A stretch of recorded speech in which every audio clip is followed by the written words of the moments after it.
Brand new season, brand new dawn for Box. and it's lights out and away we go. Simply lovely. I was really enjoying that last Hey guys, welcome back to Box, where I am still playing catch up on the episodes that I have missed. And this week, we are talking Austrian Grand Prix. So let's get into it. Red Bull. I mean, Checo knows there's a Q3, right? I mean, quality doesn't end in Q2. Or does he just like making life hard for himself? Because yet again, for the fourth week in a row, he has tapped out early on, only managing to secure a P15 start, which is actually mind-boggling given that he's in the rocket ship that is the RB19. And while Checo's figuring out there is another round of qualifying, his teammate has secured his fourth pole position in a row. Bit of a discrepancy there between them. And Max is just showing what the car is capable of and getting the absolute most out of it. But Checo's crappy quality once again meant that he had to put in the absolute most amount of effort on Sunday and have a great recovery drive, which to his effort he did, and he managed to claw back 12 places for a P3 finish and a podium for the first time since Miami. So props to him. But I can't help but wonder what's going on in the minds of those at Red Bull, because I don't think these performances are what they're after. I mean, Max is winning yet again, and he's not. He's hardly competitive, and he's not putting himself in a position where he can be overly competitive. And given the nature of the team and their track record and willingness to get rid of drivers mid-contract, I mean, I'm guessing there's an expectation of a P12 every weekend, not just here and there. And that is certainly not happening at the moment. So, but I guess we'll just have to wait and see. I'm not going to give him the kiss of death. Hopefully it's just a little slump and he'll come back good. Mercedes. Georgie boy. He was another unexpected name to drop out of qualifying in Q2 this week, only managing to get P11.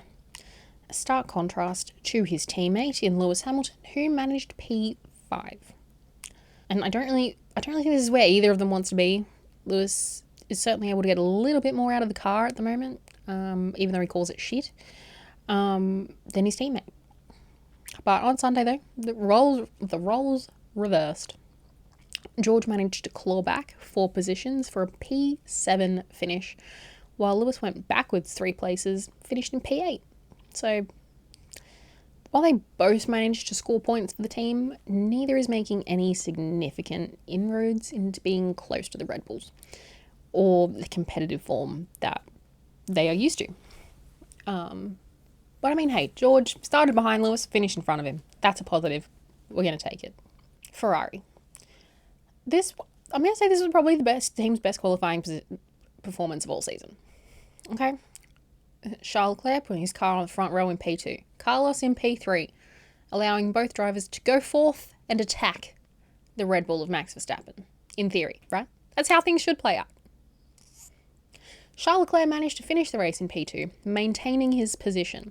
And that's what we like to see. He wasn't able to compete with Max, but he got the next best position. And it's kind of expected, to be honest, given that Ferrari's race pace just cannot compare with that of the Red Bull. Carlos, on the other hand, he went backwards at a rapid rate, losing 3 places to finish in P6.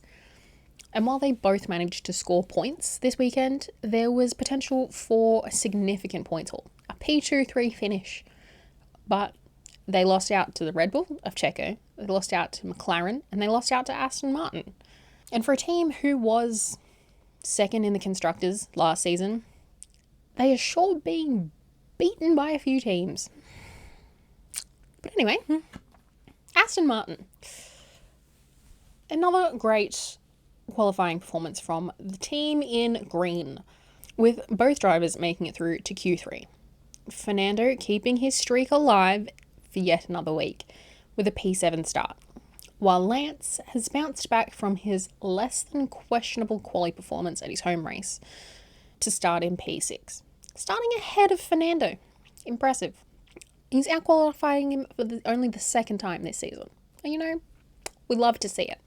We love competitiveness over at Aston Martin. And while they did manage to get yet another double points haul, the two drivers had two very different races, that's for sure. Fernando managed to make up 2 places to finish in P5, while Lance, well, he lost some ground. It went from P6 to P9.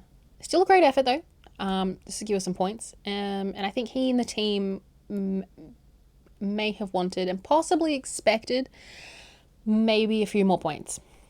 But nevertheless, it is what it is. Double points for the team. Good job. We love it. McLaren. Papaya points. It was P4 for number 4 this week in qualifying. OP81 struggled slightly in qualifying. He managed to get through to Q2, securing a P13 start for the GP, and put himself in a great position to go hunting for some points.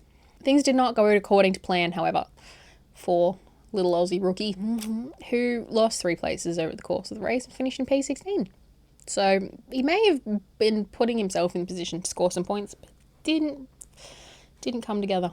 Landini fell short of a podium despite his best efforts to maintain a P4 position and secure the best result of the season for himself and the team, as well as some much needed points. So props to him. On to Alpine. The roles once again reversed this week at Alpine, with Pierre being the one to make it through to Q3, securing a P9 start, while Esteban was knocked out in Q2 and relegated to starting the race in P12. Given their recent form, I am convinced that they are taking it in turns to get through to Q3.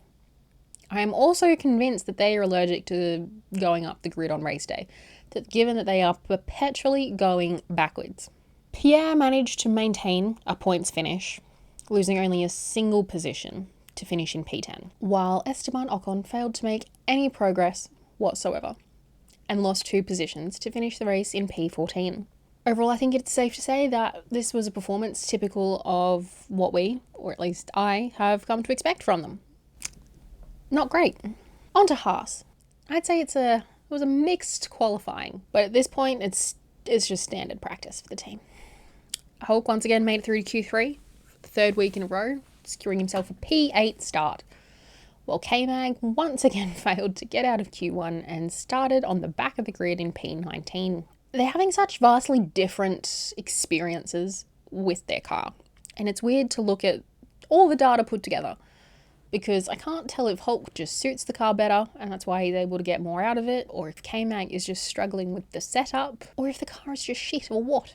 Like, I can't put my finger on it. But nevertheless, come race day, the single lap pace disappears, and I am reminded that no, the car is in fact just a piece of crap on wheels. This week, Hulk lost a record number of 12 places for a final classification of P20, while K-Mag managed to make up 1 position, thanks to his teammate going backwards, to finish in P18.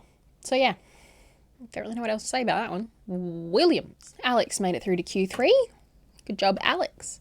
And started in P10 for the 2nd week in a row, while Logan continues to struggle, unable to get out of Q1 once again and starting in P18. Come race day though, things evened out between the duo and the gap became a little less harsh. Alex conceded a position to finish in P11, while Logan made up 5 places to finish in P13, with his highest positional gain of the season to date. So good job to Logan. Props to him. Phenomenal effort. So I'm starting to think, will things turn around for the American rookie? Now that we've completed 10 races, is he finally starting to get used to the car and finding some form? I guess we'll see.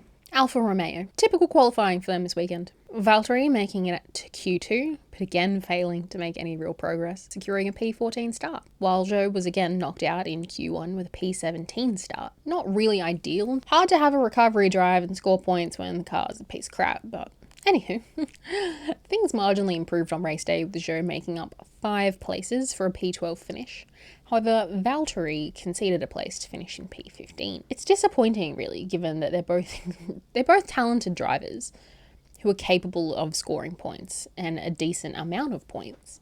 I mean, look at their 2022 season, but the team have just let them down in regards to the development of the car this season and have relegated them to the back of the grid perpetually. So here's to hoping that some upgrades come along sooner rather than later that will be able to propel them up the grid. Last but not least, well, kind of least, AlphaTauri. Yikes, is all I can say. Neither driver managed to make it out of Q1 for the second week in a row, with Nick starting smack bang at the bottom of the grid in P20, while Yuki managed P16. So close, yet so far. And then things did not really improve on Sunday. The most they did was swap places.